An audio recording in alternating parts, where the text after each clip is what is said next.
Arcanjo Anael. Questão: você tem uma mensagem para mim? Bem-amada, a única mensagem para você é a de ser. Não conte comigo para lhe dar as indicações sobre seu caminho, sobre sua estrada ou o que há a fazer. O importante é ser, simplesmente, e a resposta seria a mesma para cada um. Não me cabe entregar mensagens ou uma mensagem, se ela não corresponde a uma demanda formulada de maneira expressa, porque isso violaria, de maneira indubitável, seu livre-arbítrio e sua liberdade, ainda mais. É indispensável compreender. Eu apenas posso responder a uma questão claramente formulada. Mesmo com relação àquele que eu guardo, nota, como anjo guardião, se ele não me colocar a questão, eu não tenho o direito de responder. Eu posso responder a qualquer questão que não viole nem o livre-arbítrio, nem a liberdade. Agora, isso foi dito em inúmeras vezes, a partir do momento em que a vibração se estabelece no coração, tudo é resposta. Não há, então, mais perguntas. Questão: quem é o meu anjo guardião? Bem-amada, aí está uma muito boa questão. Pergunte a ele mesmo. De fato, é estritamente inútil e prejudicial comunicar o nome de um anjo guardião que lhe é próprio, do exterior. Apenas ele que, chamando-a pelo seu primeiro nome, se você lhe perguntar, ele pode comunicar o nome dele. O conhecimento exterior, a revelação de um nome, não lhe permitirá jamais estabelecer uma comunicação com este anjo guardião. É indispensável compreender que o primeiro contato com o anjo guardião foi iniciado, sobre este planeta, durante o ano de 2008. Esse foi o papel do arcanjo Jofiel, fazendo parte do conclave. Naquele momento, inúmeros seres puderam começar a tecer o canal de comunicação, que passa obrigatoriamente pelo Antakarana, permitindo ouvir o prenome que vocês levam nesta vida, sussurrado, geralmente, por seu próprio anjo guardião. Esse é um primeiro contato. Em seguida, esse canal de comunicação vai se tecer, progressivamente, em função de sua capacidade real de se abandonar à luz, em verdade. Questão: tenho elementos que me fazem pensar que sou muito ligada à intraterra. Bem-amada, se os elementos a fazem pensar, em que minha resposta exterior poderia confortá-la ou confirmar o que você pensa?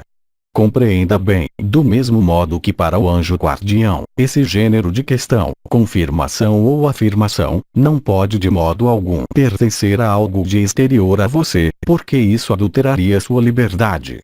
Esse gênero de resposta que eu poderia dar não traria estritamente nada para sua evolução, apenas faria satisfazer seu ego e a personalidade.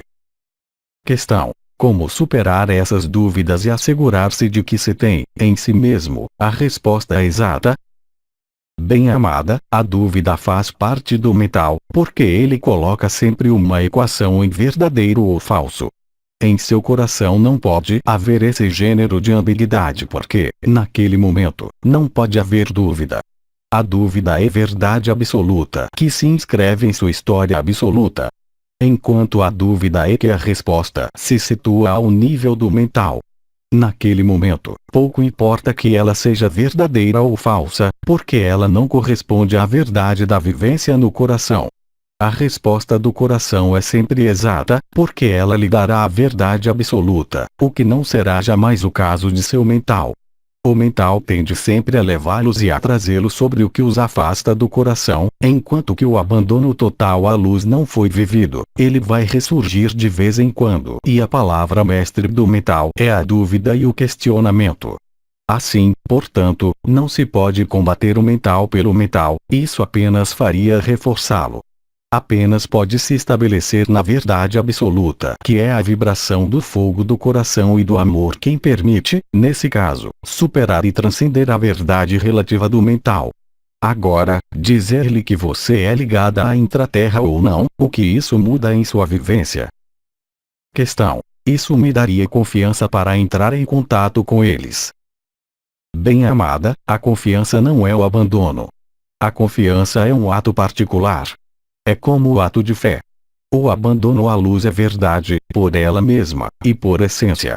Agora, quem a impede, seja verdadeiro ou falso ao nível do mental, de estabelecer um contato com a intraterra? Eis que lhe é possível e permitido se comunicar tanto com uma borboleta, como uma árvore, como uma estrela, como com outro ser humano. Não há qualquer barreira, a não ser aquela que colocaria seu próprio mental justamente. Questão: como são distribuídos nos mundos unificados os papéis dos anjos guardiões? Bem-amado, a partir do momento em que você sai da matriz, você se torna você mesmo, de algum modo, um anjo. Quem tem necessidade de ser guardado fora da matriz? Ninguém. Questão: como se faz a atribuição do anjo guardião e há uma escala de valor entre o fato de ter podido guardar Cristo, ou um bandido? Bem-amado, Cristo não teve um anjo guardião, mas a totalidade dos arcanjos e das forças de luz, vindos de dimensões de longe superiores a esta terceira dimensão. É por isso que ele pôde completar a sua missão. Agora, não há hierarquia ao nível dos seres humanos. A atribuição do papel de anjo guardião pode ser feita em todas as hierarquias e em todas as dimensões.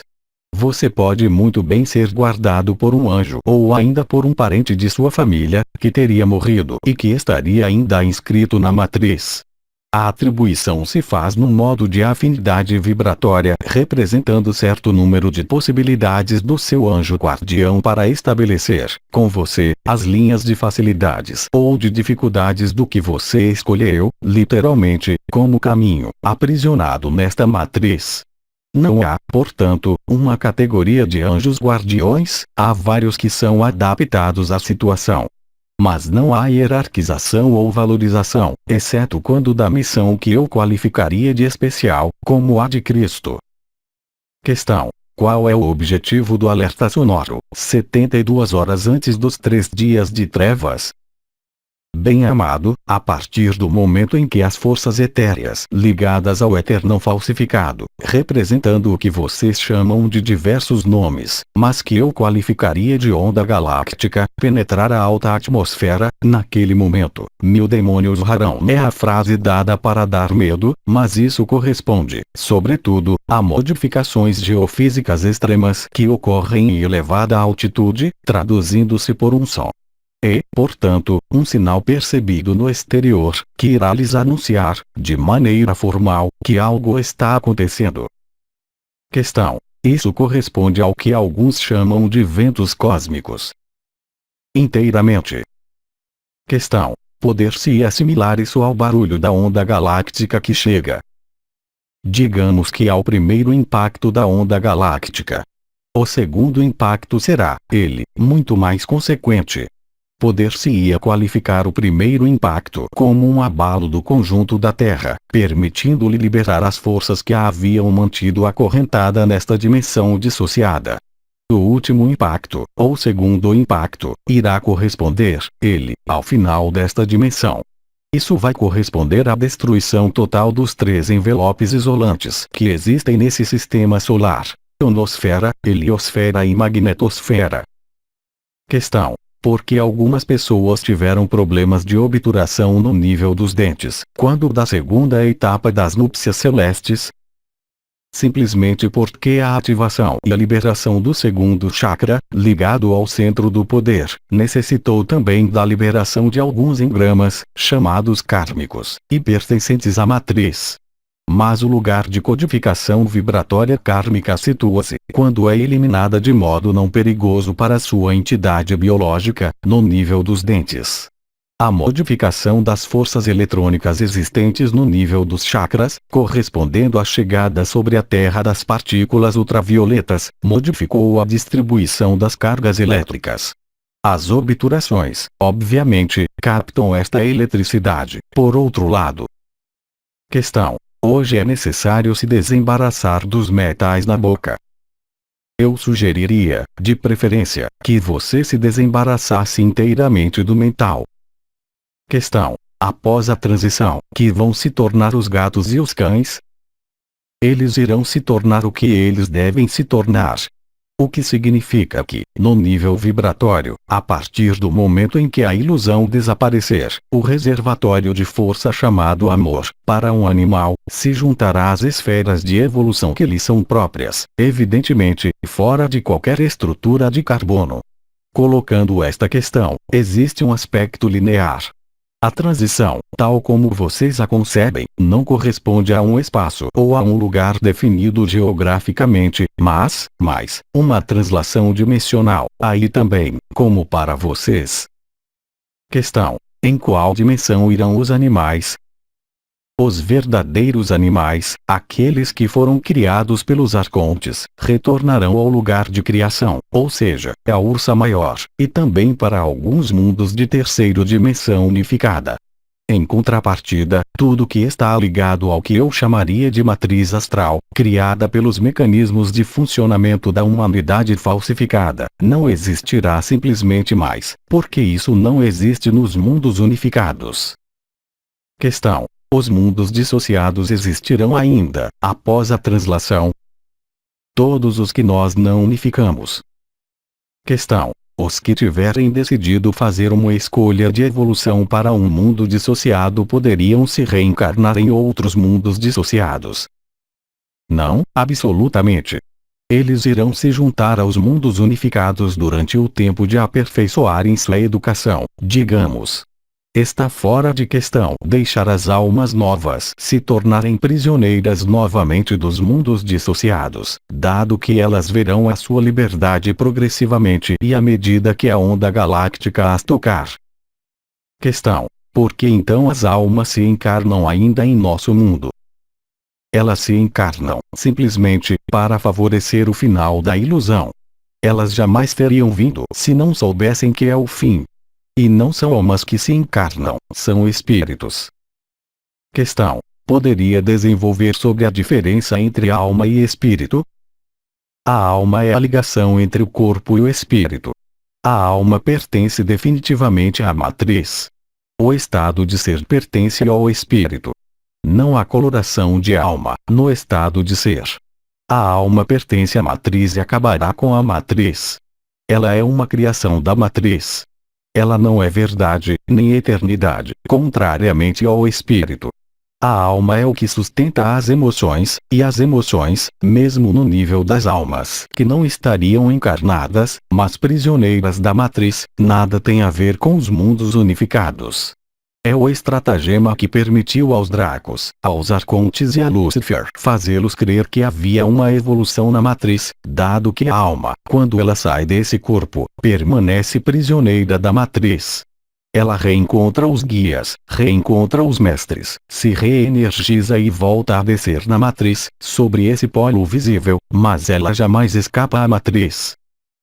Questão: a alma pode evoluir? Não. A evolução é uma ilusão criada pelos Dracos e é, aliás, assim que esse projeto foi vendido, eu diria, a fonte é aqueles que permaneceram fiéis à fonte. De fazer crer que, comprimindo a luz, até quase apagá-la, como é o caso hoje, havia alguma evolução. A evolução é, portanto, em resumo, uma criação dos Dracos. Nada evolui, dado que tudo é perfeito nos mundos unificados. A liberdade é total, a graça é total. Como falar de evolução quando algo já é perfeito e unificado? Questão: qual diferença você faz entre terceira dimensão unificada e os mundos unitários? A 3D unificada ou unitária, uma vez sendo isso, corresponde a uma estrutura em carbono na qual existe uma lembrança consciente da ligação à fonte. E, em particular, a noção de compressão e de predador não existe, o que muda completamente. Questão: é onde haverá, apesar de tudo, uma forma definida? É claro. A terceira dimensão é a única dimensão, dissociada como unificada, que apresenta uma forma fixa. O que não é o caso assim que você se junta ao seu corpo de eternidade, seja ele de luz adamantina, de cristal, de diamante ou outro. Questão: o que é a graça? A graça corresponde a um mundo, ou uma dimensão, onde vocês não estão mais sujeitos, nem prisioneiros da ação-reação. A lei da graça, ou lei da unidade, os restituem à sua liberdade. É um espaço onde tudo se desenrola segundo a graça, a facilidade, onde tudo que existe no nível desse mundo falsificado não existe mais. A doença, o sofrimento, a morte. Tudo isso que faz a ilusão desta criação falsificada não existe absolutamente nos mundos unificados. O problema é que o ser humano, e mesmo através das questões que vocês me colocam, vocês a definem através da sua personalidade e não através do estado de ser. Assim, o estado de ser não pode, absolutamente, se apreender de qualquer noção correspondente ao estado de ser. O estado de ser se vive e não pode se expressar em palavras.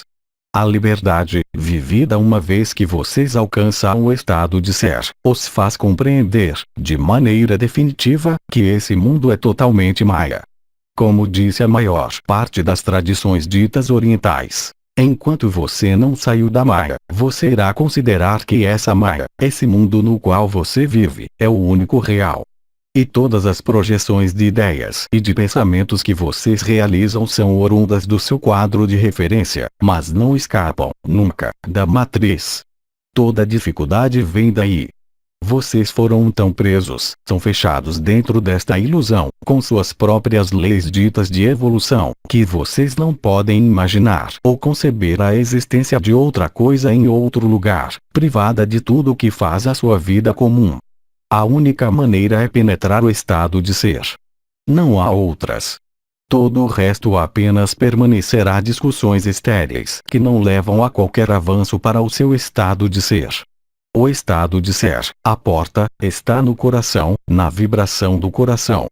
Penetrando a vibração do coração, o fogo do amor, o fogo da verdade se eleva e, naquele momento, se constrói o cordão de cristal que lhes permite aceder ao seu estado de ser.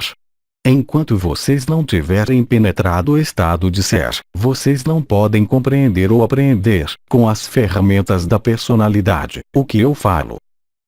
Questão: o que há de virar de Aldebaoth quando da mudança de dimensão? Bem, ele voltará para o seu mundo de evolução, se é que há ali uma evolução. O dia em que ele compreender que não há evolução, ele irá se juntar à luz e estará, então, redimido. Questão: isso significa que ele está igualmente em uma ilusão? Totalmente. Do mesmo modo que certos alojamentos, chamados de luz, se fecharam na matriz e fizeram um dogma de evolução. Estes começam a se dar conta, desde o tempo em que se fecharam nas esferas altas da matriz, que o lugar onde se estabeleceram não é a verdade. A matriz, tal como vocês a vivem, é, efetivamente, uma enorme sedutora. Questão: se não há evolução, o que é da individualização da alma dos animais? Simplesmente porque algumas almas, efetivamente, serão individualizadas, mas nos mundos de 3D unificados. Questão: mas a individualização não é uma evolução? Não. É uma criação integral. Questão: porque as almas prontas para viver a translação não podem vivê-la a partir de agora? Mas, bem-amada, você é dependente, queira ou não, de Gaia, e você é dependente da onda galáctica. E, aliás, nós fazemos todo o nosso possível para que as almas prontas a reencontrarem o espírito não escapem muito rapidamente. Nós temos necessidade de vocês aqui. Questão: uma alma que se encontre na 3D unificada vai se dar conta disso. Todas se darão conta. Na medida em que São João, no Apocalipse, bem descreveu o momento do reencontro com o veículo de eternidade, chamado de ressurreição naquele momento, na falta de outro termo, mas, quando do denominado julgamento final, cada um estará frente ao seu corpo de estado de ser. Alguns poderão se juntar a ele, e outros não. Portanto, ninguém poderá dizer que não sabia. Questão: ter contatado o corpo de estado de ser, mesmo pontualmente, é uma forma de garantia. É uma garantia absoluta. A partir do instante em que você viver o coroamento, ou seja, a ativação das suas 12 estrelas, da coroa radiante do coração ou da cabeça, naquele momento, você é assegurado de se juntar à sua eternidade, queira ou não. Eu especifico isso porque, ainda atualmente, inúmeros humanos descobrem o seu corpo de estado de ser e gostariam de continuar a viver nos dois, o que é estritamente impossível, quando chegar a hora. Eu tenho que especificar que todos os prazeres que vocês denominam prazeres, nesse mundo, irão lhes parecer bem insípidos, a partir do momento em que vocês tiverem a possibilidade de viver no estado de ser, porque, naquele momento, vocês estarão no que poderiam chamar nesse mundo de gozo permanente. Questão: o que é das almas que se encarnam e que, ao final de alguns meses, voltam a partir, sem mesmo viver o nascimento? Bem-amada, aí, cada caso é diferente e profundamente diferente. Há múltiplas possibilidades. Não há regra absoluta com relação a isso. Questão: quando nos sentimos impacientes com relação à translação que está chegando, isso pode vir de uma forma de nostalgia, ou de fuga ou de falta de responsabilidade. Bem-amada, empregar a palavra nostalgia é indesejável, na medida em que você não pode ter qualquer reminiscência consciente do que é o seu estado de ser. Porque, geralmente, ou você está em sua primeira vida, desde 30 ou 40 anos, ou você está aí desde algumas centenas de milhares de anos, você perdeu qualquer lembrança. Senão, evidentemente, você teria saído o mais rapidamente possível. A impaciência corresponde exatamente à energia e à consciência do momento, sobretudo para aqueles de vocês que vivem essas transformações desde vários anos, em que passaram por estados de alegria, eu diria, bem mais intensos do que atualmente, porque a hora é agora para a responsabilização. Isso pode se refletir, para alguns de vocês, como uma impaciência. O fato de ter vivido as núpcias celestes, ou as vibrações do despertar do coração e da coroa radiante da cabeça, pode se traduzir, para você, por um sentimento de impaciência que nós podemos perfeitamente compreender. Questão: as pessoas que viveram uma EQM permanecem no astral, apesar da sua alegria. Bem-amado, a EQM não faz sair da matriz, jamais. É o que acontece para qualquer morte, a partir do momento em que você vê a luz. Mas ver a luz não é penetrar na luz. A luz que é contatada quando da morte, ou quando da EQM, não é a luz. É um reflexo da luz. Houve raríssimos seres que cruzaram as etapas habituais do que vocês chamam de experiência de quase morte e que passaram do outro lado da luz. Eles são muito raros e não estão verdadeiramente na alegria de voltar aqui. Questão: contatar o corpo de estado de ser, mesmo durante um curto instante, significa penetrar a luz? Perfeitamente. Não há mais retorno possível. Assim como disse a própria fonte, a promessa e o juramento são reativados. O seu futuro já está completamente traçado. Questão: porque, quando contatamos o estado de ser, podemos querer permanecer e aproveitar o que há na matriz? Isso é possível quando a consciência volta a descer no nível da personalidade. É também um meio de se prender a alguma forma de ilusão. Isso passa pelos alimentos, pelo sexo, pelas relações humanas, pela natureza, pela beleza da vida tal como ela é apreciada. Mas não é uma negação do estado de ser. Não temos mais perguntas, agradecemos. Bem-amados, eu lhes digo então até muito em breve.